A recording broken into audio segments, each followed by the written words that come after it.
Carey, Ohio.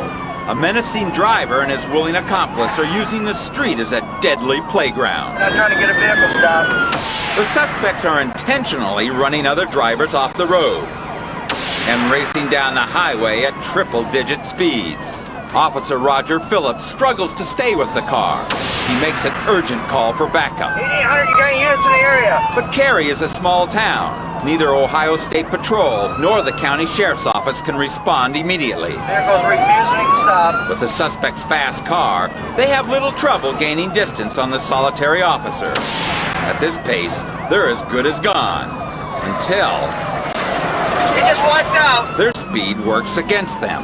Seen again, the officer's dash cam shows the suspects losing control on a sharp turn. A long trail of skid marks points to where the suspects have wrecked. Amazingly, the fugitives are unfazed. They defiantly drive back into the cruiser's path. He's back up on the roadway. Phillips radios once more for backup. Seneca County's got people headed that way. Troopers are finally en route, but for now, Officer Phillips must continue to go it alone. The speeding suspects leave the squad car in their dust. We're still northbound. Before long, they've virtually disappeared.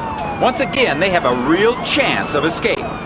But when the men encounter heavy cross traffic, they're forced to make a split-second maneuver. Crashed out again. The move almost cost them their lives, but the outlaws could care less.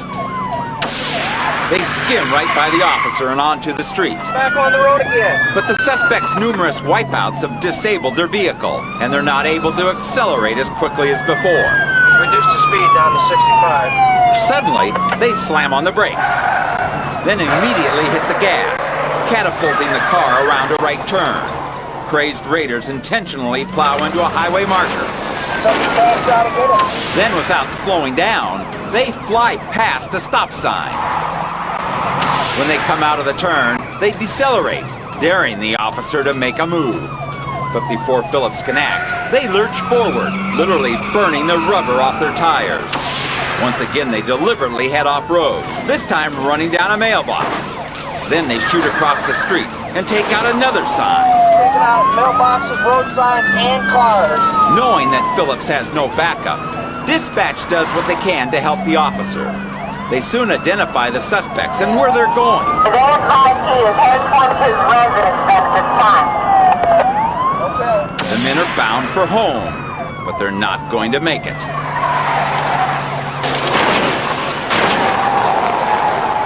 The suspect's own cockiness does them in. They try to make a sharp turn going too fast. Tires squeal as the car slides across the road. They clip a stop sign, then smash into a tree. Okay, crashed out again. The car is finally dead. Stunned, but lucky to be alive, the men exit the vehicle. Phillips is on them in an instant. On the ground! Get on the ground! Backup arrives to find the suspects already in custody. All that's left for Phillips to do is share his incredible story. I chased them 50 miles. Hitting cars, 15, 20 mailboxes, signs, stop signs, everything. I've never had anything like this. Never.